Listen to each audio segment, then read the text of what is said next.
시간이 되었으므로 사도신이 하심으로 다 같이 신앙 고백 드리도록 하겠습니다. 전능하사 천지를 만드신 하나님 아버지를 내가 믿사오며 그 외아들 우리 주 예수 그리스도를 믿사오니 이는 성령으로 잉태하사 동정녀 마리아에게 나시고 본디오 빌라도에게 고난을 받으사 십자가에 못 박혀 죽으시고 장사한 지 사흘 만에 죽은 자 가운데서 다시 살아나시며 하늘에 오르사 전능하신 하나님의 앉아 계시다가 저리로서 산자와 죽은 자를 심판하러 오시리라. 성령을 믿사오며 거룩한 공예와 성도가 서로 교통하는 것과 죄를 사하여 주시는 것과 몸이 사시는 것과 영원히 사는 것을 믿사옵나이다. 아멘. 좋으신 하나님 아버지, 오늘도 주님의 이름 앞에 모였사오니 오늘도 주님께서 우리의 삶 가운데 말씀하여 주시고 그 말씀이 우리의 삶을 변화시키는 힘이 될 수 있도록 주님께서 함께하여 주시었고 오늘도 말씀을 힘입어서 살아가는 능력의 말씀이 우리의 삶 가운데 함께하여 주시길 간절히 원하오며 기도하신 예수님의 이름으로 기도드리옵나이다. 아멘. 우리 찬송가 같이 200장 부르신 후에 우리 이중국 권사님 대표로 기도해 주시겠습니다.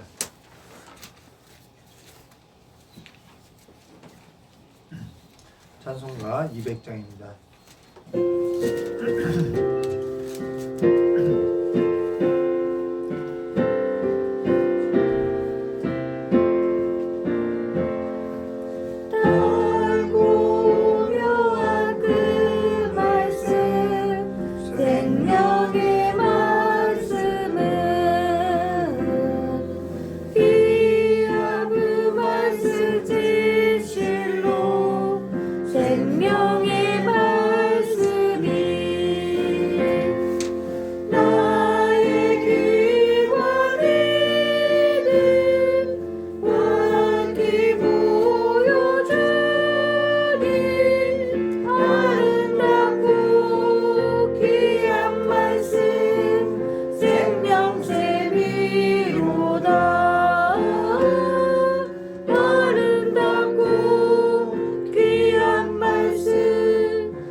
전능하신 하나님 감사드립니다.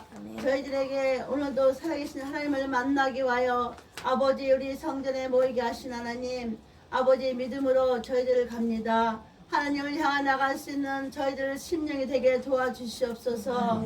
블레싱 처칠 교회를 사와주신 하나님, 처음 시작은 미약했으나 창작케 하신 하나님 믿사오니 주님께서 아버지 많은 것을 아버지 저희들에게 허락하심을 감사드립니다.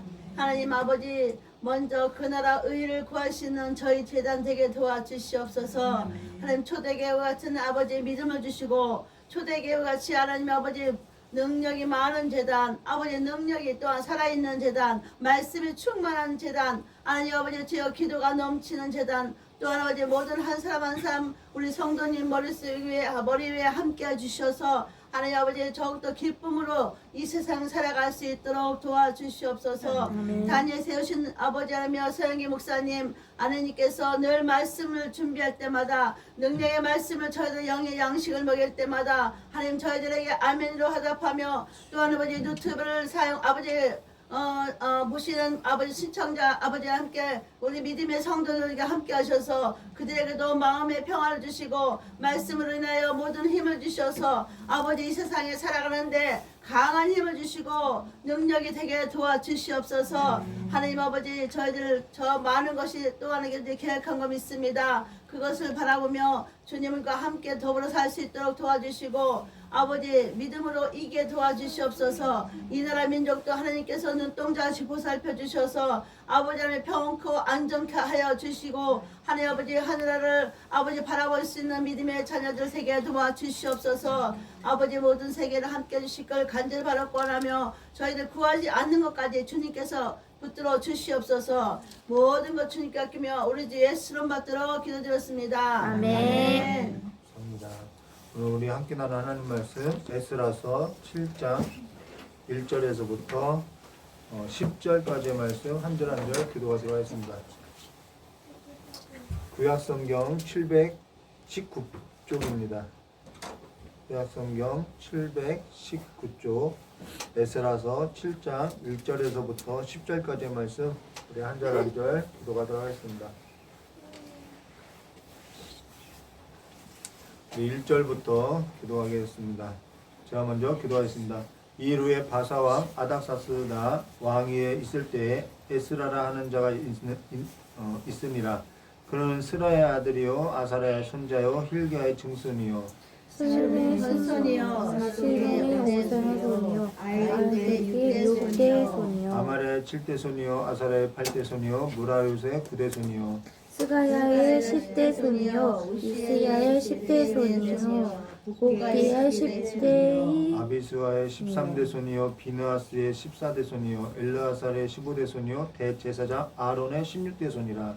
이스라엘 가별에서 올라왔으니 이스라엘께서 주신 모세의 율법을 익숙한 학자로 그의 하나님의 여호와의 도우심을 입음으로 왕에게 구하는 것을 다 받은 자이더라. 아닥사스다 왕 제7년에 이스라엘 자손과 제사장들과 레위 사람들과 노래하는 자들과 문지기들과 느디님 사람들 중에 몇 사람을 예루살렘에 올라올 때에 이스라엘에 올라왔으니 왕의 제7년 다섯째 달이라. 첫째 달 초하루에 바벨론에서 길에서 떠났고 하나님의 선한 손이 도우심을 입어 다섯째 달 초하루에 예루살렘에 이르니라. 함께했습니다. 에스라가 여호와의 율법을 구하여 준행하며 율법과 예를 이스라엘에 가르치기로 결심하였었더라. 아멘.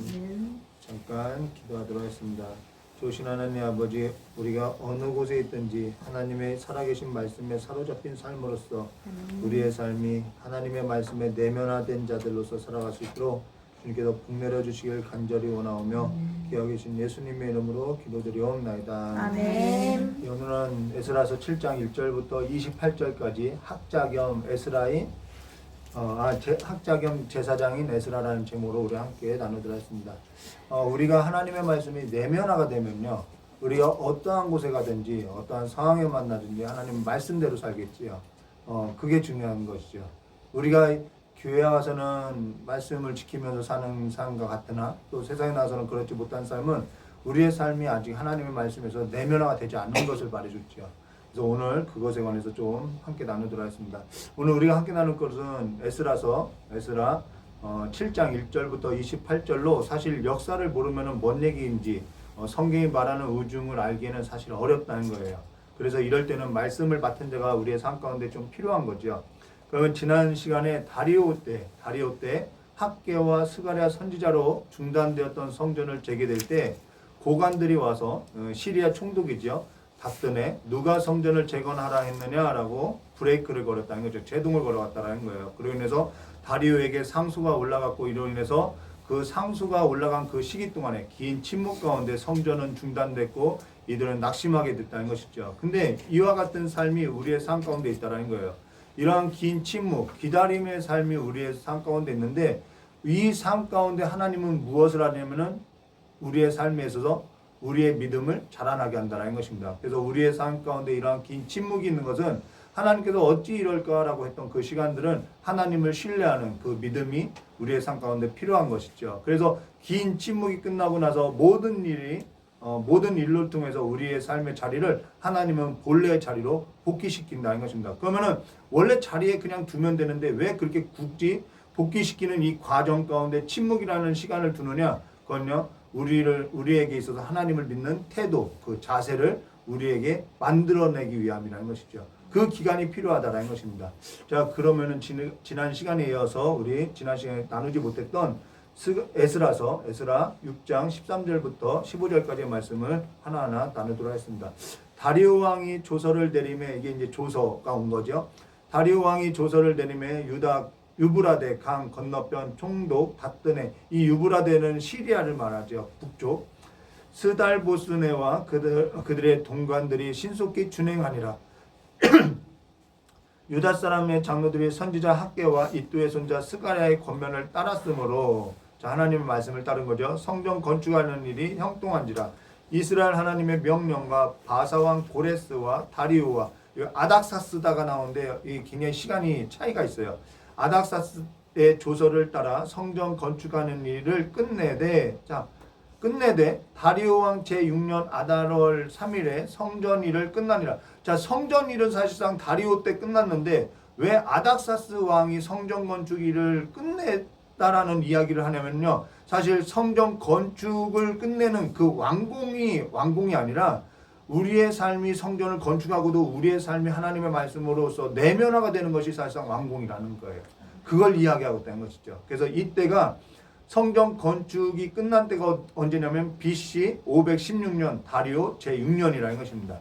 자, 이들이 바벨론 포로로 끌려간 지 BC 586년 때로부터는 70년이 지난 때라는 거예요. 그로 인해서 예레미야 선지자가 바로 이 70년의 기간을 말한다고 하고 있다는 것이죠. 자, 그러고 나서 이들이 무엇을 했냐면은, 자, 성전이 완공되고 나서 16절과 18절입니다. 이스라엘 자손과 제사장들과 레위 사람들과 기타 사로잡혔던 자의 자손이 즐거이 하나님 성전을 봉헌식을 행하니, 자, 성전이 완공해서 봉헌식을 해야죠. 하나님의 성전 봉헌식을 행할 때 숫소 100마리와 수량 200마리와 어린 양 400마리를 드리고 또 이스라엘 지파의 수를 따라, 자, 이들은 지금 이스라엘 12지파가 아니에요. 근데 12지파를 기억하고 행한다라는 거예요. 숫염소 12마리로 이스라엘 전체를 위하여 속죄제를 드리고 제사장을 그 분반대로 레위 사람을 그 순차대로 세워 예루살렘에서 하나님을 섬기게 하되 모세의 책에 기록된 대로 하게 하니라. 지금 잊지도 않은 12지파를 기억하고 함께 예배하고 있다는 것입니다. 그리고 봉헌식을 올리고 있다는 거예요. 오늘 우리가 기억해야 할 것이면은 우리가 신앙에 있어서 이러한 기다림 속에서 침체될 수 있다는 거예요. 근데 침체됐을 때 우리가 다시 일어날 때 무엇으로부터 우리가 일어날 수 있느냐면은 예배의 형식부터 절기부터 붙드는 일부터 우리는 일어난다라는 거예요. 신앙에 있어서 기초부터 다시 붙드는 것으로부터 시작된다라는 거예요. 우리의 신앙을 다시 회복하는 것 무엇부터 하냐면은 예배 자리로부터 나오는 것부터 시작이라는 거예요. 성경 말씀 있는 것부터 이렇게 형식을 붙드는 일로부터 시작된다라는 거예요. 뭔가 커다란 하나님의 환상과 예언이 있는 것이 아니라 가장 기본적인 일부터 조금씩 우리의 삶을 회복하는데 이 형식을 붙드는 일부터 우리의 삶을 회복시킨다는 것입니다. 이런 의미에서 형식이 중요하다는 것이죠. 자, 그러고 나서 19절과 22절 말씀 보도록 하겠습니다. 사로잡혔던 자의 자손이 첫째 달 14일은 6월절이죠. 6월절을 지키되 제사장들과 레위 사람들이 일제의 몸을 정결하게 하여 다 정결하며 사로잡혔던 자들의 모든 자손과 자기 형제 제사장들과 자기를 위하여 6월절 양을 잡으니 사로잡혔다가 돌아온 이스라엘 자손과, 여기 말씀 볼게요. 자기 땅에 사는 이방 사람의 더러운 것으로부터 스스로 구별한 이들이 이방 땅을 밟으면은 자신들이 더러움을 입는다고 생각했기 때문에 스스로 그때부터 구별했다는 것입니다. 모든 이스라엘 사람들에게 속하여 이스라엘의 하나님 여호와를 찾는 자들이 다 먹고 즐거움으로 이래 동안 무교절을 지켰으니 이는 여호와께서 그들을 즐겁게 하시고 또 아수르 왕의 마음을 그들에게 돌려 이스라엘의 하나님이신 하나님의 성전 건축하는 손을 힘있게 하도록 하셨습니다. 라고 해요. 여기 이들이 유월절을 지키며 정결 예식을 지켰다는 것입니다. 무슨 얘기냐면요. 이런 얘기예요. 이들은 70년 포로 기간 동안 성전이 무너져 있는 기간 동안 제사가 끊어져 있는 동안 성전에서 절기나 제사나 정결 예식이나 결례를 할 수 없었다라는 거예요. 지킨 적이 없어요. 이거는 여호수아서 5장 4절과 5절 말씀에 같이 광야에서 할례를 행하지 못한 이들과 같이 길갈에 이르렀을 때 할례를 행한 일과 같다라는 거예요. 이들은 결례를 지켜본 적이 없다라는 거예요. 이건 굉장히 중요한 의미라는 것이죠. 자, 그래서 여호수아서 5장 4절과 5절에도 여호수아가 할례를 시행한 까닭은 이것이니 애굽에서 나온 모든 백성 중 남자 곧 모든 군사는 애굽에서 나온 후 광야 길에서 죽었는데 그 나온 백성은 다 할례를 받았으나 다만 애굽에서 나온 후 광야 길에서 난 자는 할례를 받지 못하였습니다. 지금 이 상황과 같다라는 거예요. 그래서 성전을 건축하고 봉헌식을 행하고 결례를 행하는 것은요, 이들에게는 굉장히 큰 의미가 있다는 것입니다. 여기까지가 완전한 복귀라는 거예요. 성전만 완공한 것이 복귀가 아니라 이들의 결례까지 행하여지는 것이 완공이라는 것입니다. 그래서 성전이 완공되고 봉헌을 드리고 유월절 지키면서 자신들이 그동안 70년 동안 행하지 못했던 그 정결한 예식, 그걸 행하고자 스스로를 구별하고 결례를 행하는 일까지가 완전된 완공이라는 것입니다. 근데 여기까지 누가 도왔냐면은 오늘 성경 말씀에 나왔죠. 이스라엘의 하나님이신 하나님의 성전 건축하는 손을 힘있게 하도록 하셨다. 이것이 최종적인 모습이라는 거예요. 결국에는 하나님께서 이들을 도와서 완전한 복귀로까지 일으켰다라는 것이죠.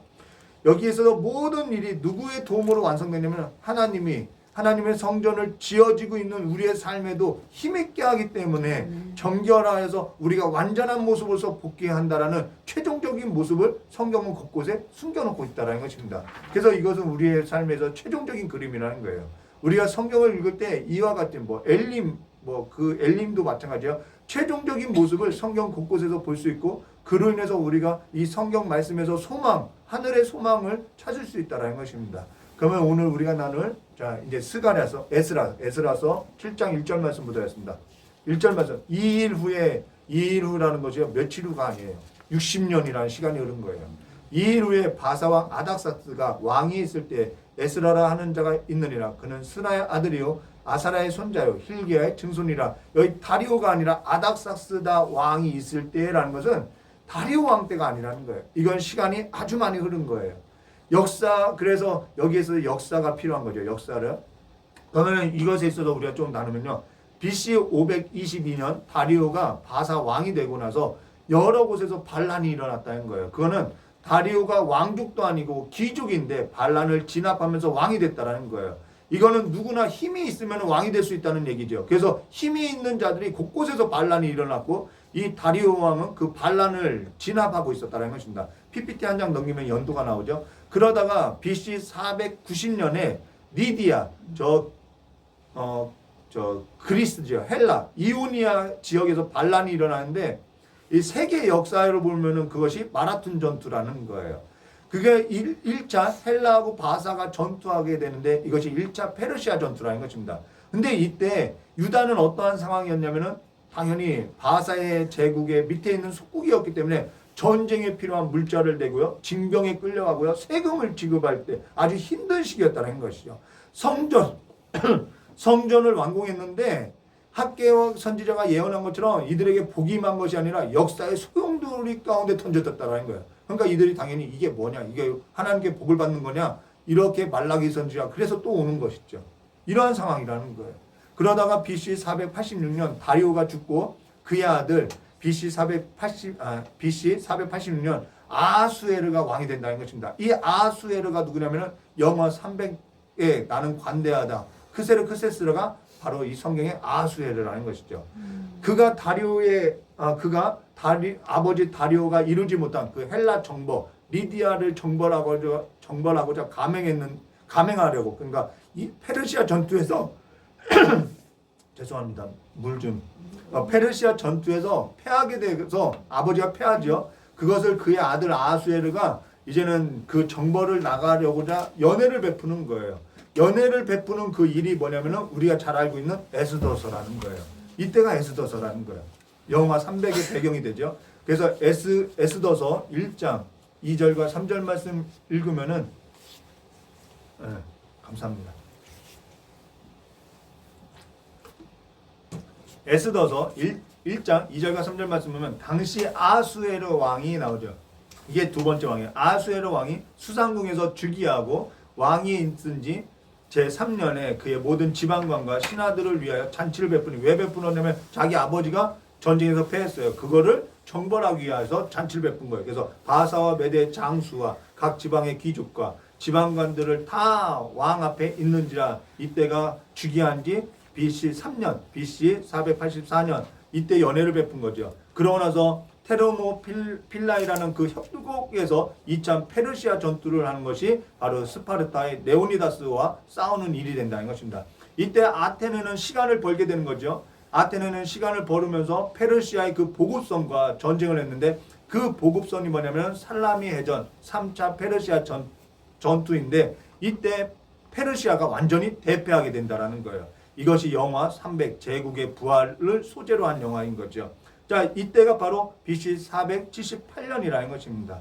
자, 근데 자, 그러고 나서 에스더서 1장 5절 말씀이면 이날이 지난 것이 뭐냐면 3차 페르시아 전쟁이 패하고 나서라는 거예요.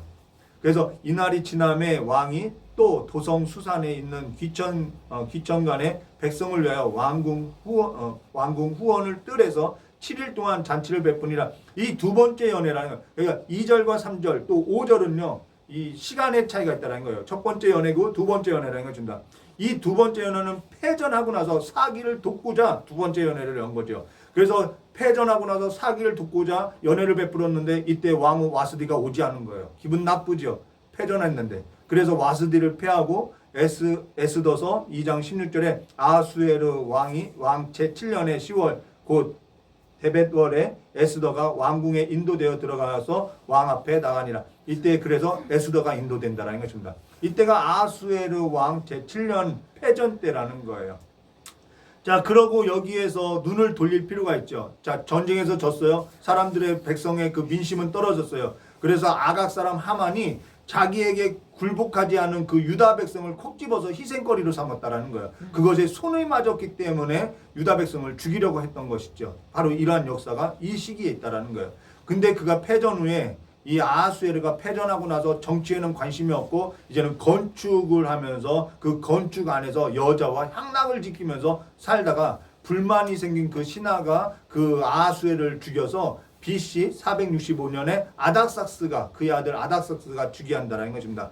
그러고 나서 BC 460년 PPT 넘기면 제가 연도를 계속 써놨죠. BC 460년에 헬라가 애굽의 군대 이제 헬라가 페르시아 전쟁으로서 이제 세력이 커졌죠. 그래서 헬라가 애굽의 군대를 주둔시키려고 이동한 때 이때 바사 아닥사스가 군대를 애굽에 파견하고 애굽에 파견하는데 그러면 애굽 지역에 있어서 완충 역할을 해야 하는데 이 유대 지역은 완충 역할을 해야 하거든요. 그러면 이 유대 지역에 누굴 보내냐면 믿을 만한 사람을 보내야 한다는 거예요. 그래서 누굴 보내냐면 에스라를 보내는 거죠.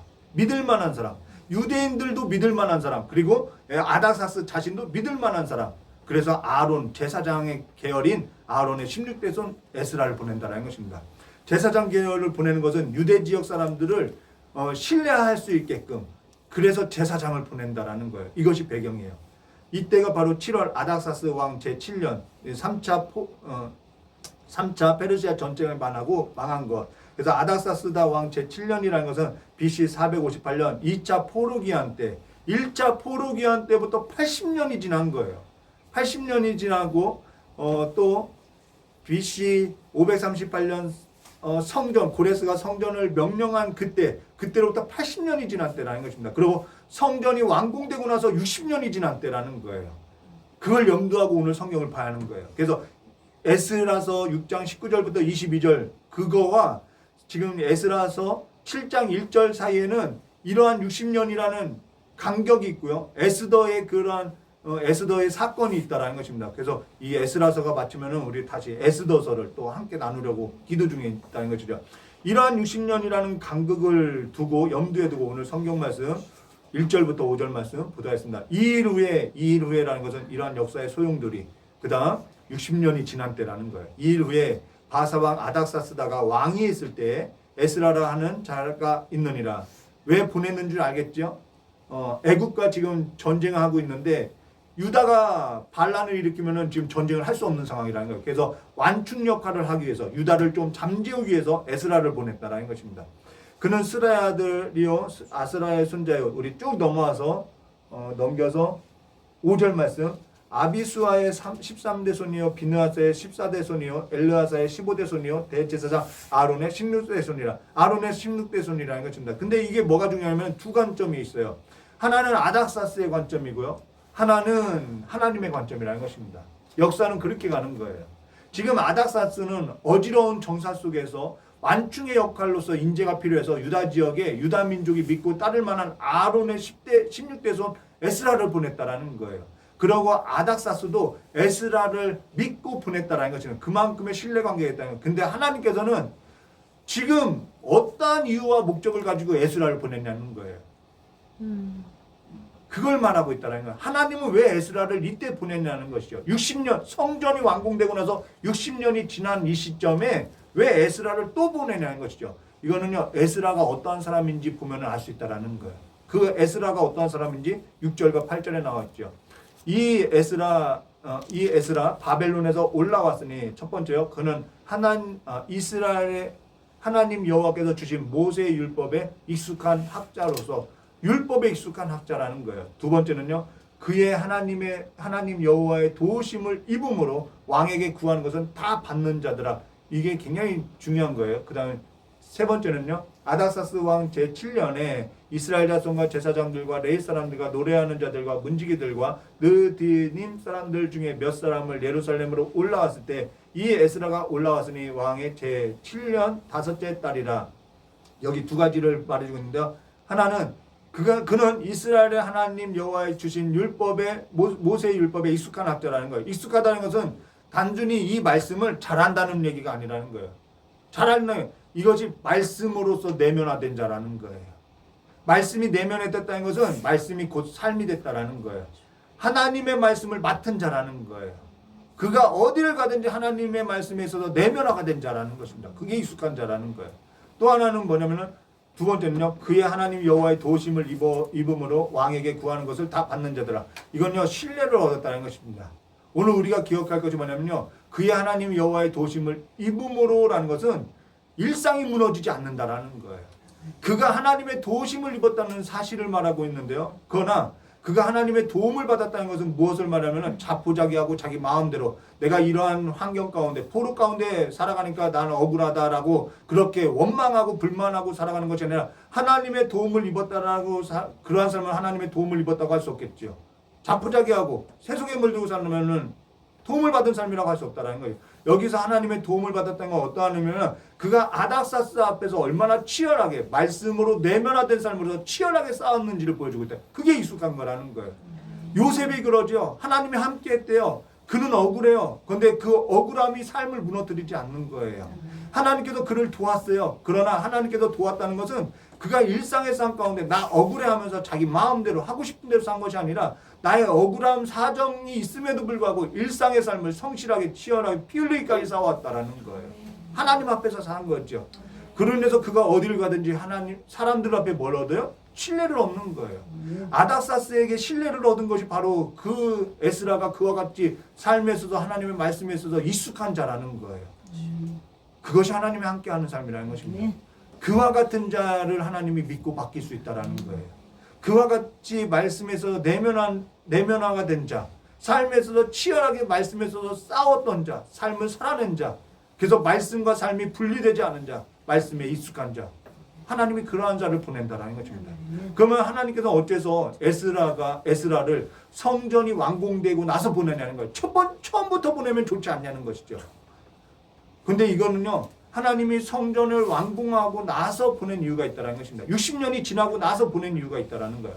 아닥사스다는 어지러운 정사 속에서 안정을 꾀하려고 그를 보냈지만은 그러나 하나님께서는 성전이 완공되고 나서 다시 세상 문화에 섞여 사는 이들 가운데 에스라 같은 사람을 보낸 것은, 하나님의 말씀에 있어서 내면화가 된 에스라를 보낸 것은 세상 나라 속에 섞여 있는 자기 백성을 깨우치기 위해서 보냈다라는 거예요. 그래서 이들은 성전을 완공하고 나서 뭐 했다면은 이방 여인들과 함께 더불어서 섞여 살아가면서 이들이 타락하기 시작했다라는 거예요. 그래서 에스라를 보냈다라는 거예요. 아멘. 우리가 그걸 기억해야 하는 거예요. 건물이 완공된다고 해서 완공이 아니라 우리의 신앙이 내면화가 되는 것이 완공이라는 것입니다. 아멘. 하나님께서는 저 같은 사람을 왜 불렀냐면은 세상 문화 가운데 섞여 살았는데 세상 문화 속에서 건져내신 것은 세상 문화 가운데 살아가는 그 섞여 있는 자들에게 외치라고 저를 불러내 주셨다는 거예요. 설교도 목회도 두 가지 방식이 있어요. 하나는 사람들의 필요가 뭔지 재미를 갖다 주고 그러한 설교가 있어요. 목회가 있어요. 다른 하나는요, 하나님이 이 시대를 향한 필요가 뭔지에 있어서 살아가는 설교가 있고 목회가 있다는 것입니다. 그러나 하나님께서는 사람의 필요보다 이 시대를 따른 하나님의 필요가 뭔지를 보고 살아야 한다는 거예요. 그게 더 중요한 거죠. 하나님께서는 성전이 완공되고 세월이 지나고 60년이 지나고 나서 이들이 다시 이방 여인을 맞이하고 섞여서 이방 문화를 답습하면서 지도자들도 그렇게 살았다는 거예요. 자기 백성에게, 그래서 자기 백성에게 있어서 에스라, 말씀에 익숙한 자, 말씀에 있어서 대언할 수 있는 자를 보낸 것은 이것이 바로 하나님의 의중이 있었다는 것이죠. 이거는 예수님 시대와도 같다라는 거예요. 말씀이 육신되어 온 것, 당시의 말씀에 있어서 내면화되지 않고 예루살렘 성전만 짓고 있는 그들을 향해서 보낸 하나님의 의중이 예수님 시대에도 동일하게 있다라는 것입니다. 그런에서 9절과 10절 말씀 보겠습니다. 첫째 달 초하루에 바벨론에서 길을 떠났고 하나님의 선한 손에 도우심을 입어 다섯째 달 초하루에 예루살렘에 이르니라. 에스라가 여호와의 율법을 연구하고 준행하며 율례와 규례를 이스라엘에 가르치기로 결심하니라. 여기 세 가지 결심이 나오죠. 이게 하나님의 마음과 같은 거죠. 첫째는 여호와의 율법을 연구하여, 연구하다라는 말씀은 막 연구했다는 말이 아니라 여호와의 율법에 있어서 해석하고 그 율법에 있어서 하나님의 뜻을 풀었다라는 거예요. 두 번째는, 그러니까 하나님의 의중이 뭔지를 연구했다라는 것입니다. 두 번째는 준행하여라는 거죠. 이 준행하다라는 것은 뭐냐면 삶으로서 살아냈다라는 것입니다. 그것이 익숙한 거예요.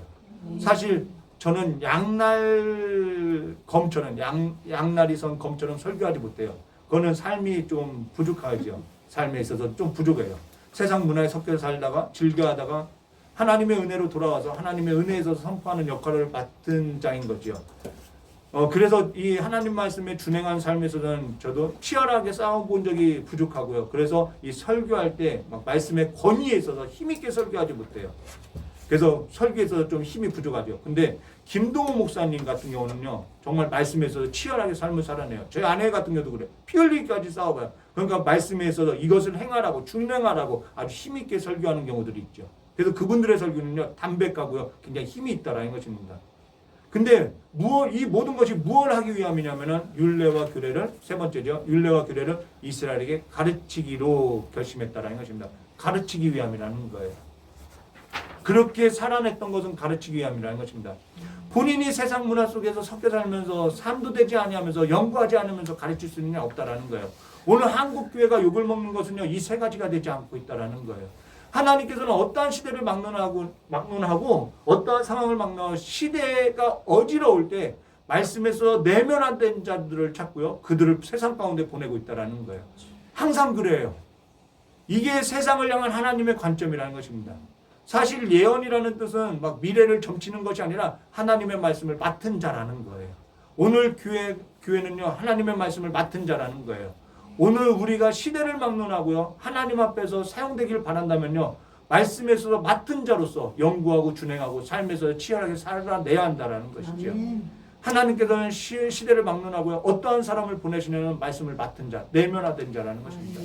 말씀에 있어서 맡은 자로서 게으르지 말고요, 연구하고 준행하고 가르치기로서요, 하나님 앞에 거룩하게 쓰임받는 자들로서요, 가정이든 일터이든 어디에 있든지 하나님의 도움의 손길로서 하나님의 말씀을 맡은 자로서 복음을 맡은 자로서 그 사실을 기억하고 하나님의 근심을 풀어주고 거룩한 주의 백성, 주의 자녀, 주의 제사장들로서 이 세상 가운데 우리가 보냄을 받은 자로서 삶을 살아내시기를, 그래서 피 흘리기까지 그 그리스도의 삶에 흔적이 있는 삶이 되시기를 주님의 이름을 축원합니다.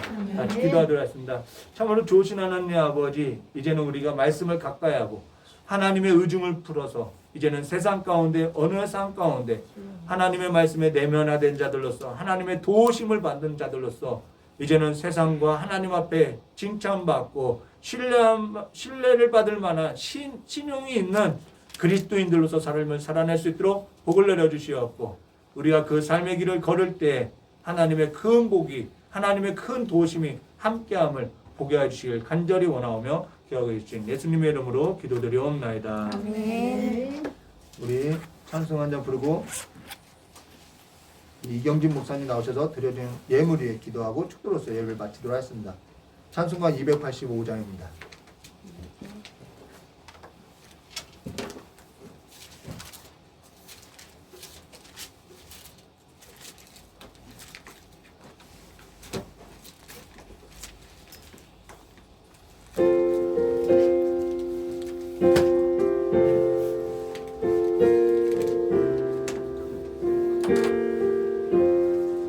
주의 말씀 하는 나라 참 기쁘고 복되도다. 이 기쁨아 못 이겨서 온 세상에 전하노라. 기쁜 날 기쁜 날 주 나의 죄 다 씻은 날 늘 깨어서 기도하고 늘 기쁘게 살아가리. 기쁜 날 기쁜 날 주 나의 죄 다 씻은 날 그 좋은 날 내 참하고 새 사람이 되었으니 이 몸과 마음 다 바쳐서 영광의 주 찬양드네. 기쁜 날 기쁜 날 주 나의 죄 다 씻은 날늘 깨어서 기도하고 늘 기쁘게 살아가리. 기쁜 날 기쁜 날 주 나의 죄 다 씻은 날 세상된 그날부터 평안한 밤 늘 있어서 이 복된 말 전하는 일 나의 몸은 살았도다. 기쁜 날 기쁜 날 주 나의 죄 다 씻은 날늘 기쁘소 기도하고 늘 기쁘게 살아가리. 기쁜 날 기쁜 날 주 나의 죄 다 씻은 날. 감사합니다. 이 시간에 이경진 목사님 나오셔서 기도해 주시겠습니다. 드려진 헌금 위해서 기도하겠습니다. 고맙고 감사하신 하나님 아버지, 은혜와 사랑을 감사드립니다.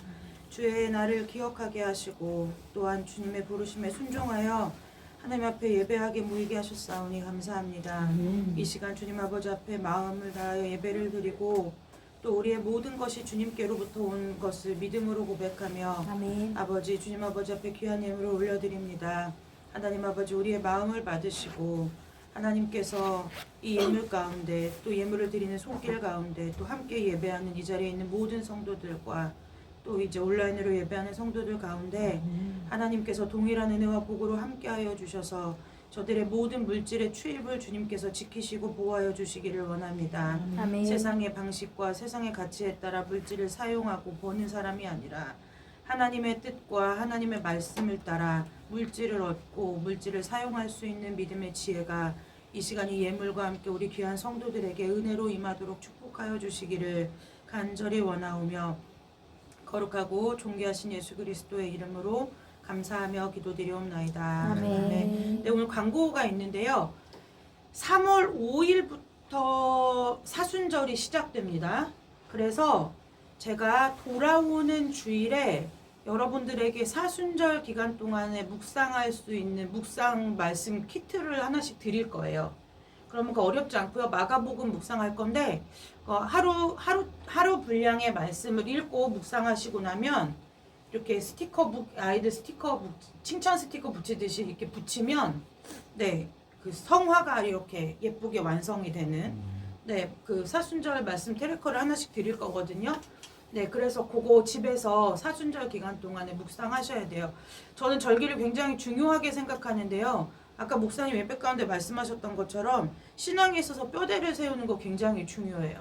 네, 근데 성경에 있는 절기가 그냥 이스라엘 백성들에게 하나님께서 무언가를 받고 요구하시려고 만들어 놓은 절기가 아니라 하나님의 그 섭리 가운데 하나님께서 계획하고 작정하심이 다 절기 가운데 들어있어요. 그래서 저는 어딜 가든 주일학교도 절기를 중요하게 가르치거든요. 네, 그래서 이번 사순절이 저와 여러분의 그 믿음의 여정 가운데 네, 깊은 인상에 남을 만한 사순절이 되시기를 주님의 이름으로 축복합니다. 네, 사순절 기간 동안 울지 않으시기를 주님의 이름으로 축복합니다. 네, 저는 그 금식 이런 거 별로 권하지 않아요. 왜냐면 우리 밥 굶으라고 주님께서 십자가에 달려 돌아가신 건 아니에요. 혹시 마음에 감동이 있으시면 금식을 하셔도 좋지만 우리가 마음에 감동이 없는데 괜히 그냥 그때가 되니까 네, 그렇게 하실 일이 없다는 것이 왜냐면 우리는 답을 알고 있는 사람들이죠. 부활하신 주님을 믿는 사람들이기 때문에 예, 고난을 대하는 믿음의 자세가 우리에게 좀 필요해요. 예, 죽음을 슬퍼해야 하고 여러분 우리가 죽어보지 않았는데 죽음을 슬퍼할 수 있는 능력이 우리에게 있느냐 하면 없어요. 예, 없다는 거예요. 근데 그걸 자꾸 흉내내거나 자꾸 미루어 추측하고 상상해서 그걸 하려고 하지 마시고요. 네, 내가 부활 하나님께서 우리에게 사순절과 부활주의를 주신 이유는 내가 부활의 신앙을 정말 갖고 있는 사람인가, 내가 부활의 소망을 가지고 오늘 하루하루를 살아내고 있는가를 하나님께서 우리에게 기억하고 상기시켜 주시기 위함이기 때문에 우리가 다음 돌아오는 주일에 사순절 말씀 묵상할 것을 드리면 네, 각자 삶의 자리에서 그 묵상하시고요. 그 다음에 4월 첫째 주에 청년부 수련회가 있을 예정입니다.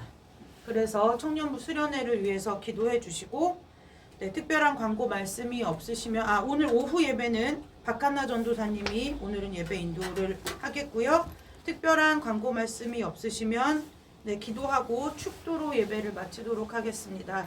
하나님 아버지 감사합니다. 매일 하나님의 은혜 가운데 살지만 또 특별하게 주일을 우리에게 허락하시니 감사합니다.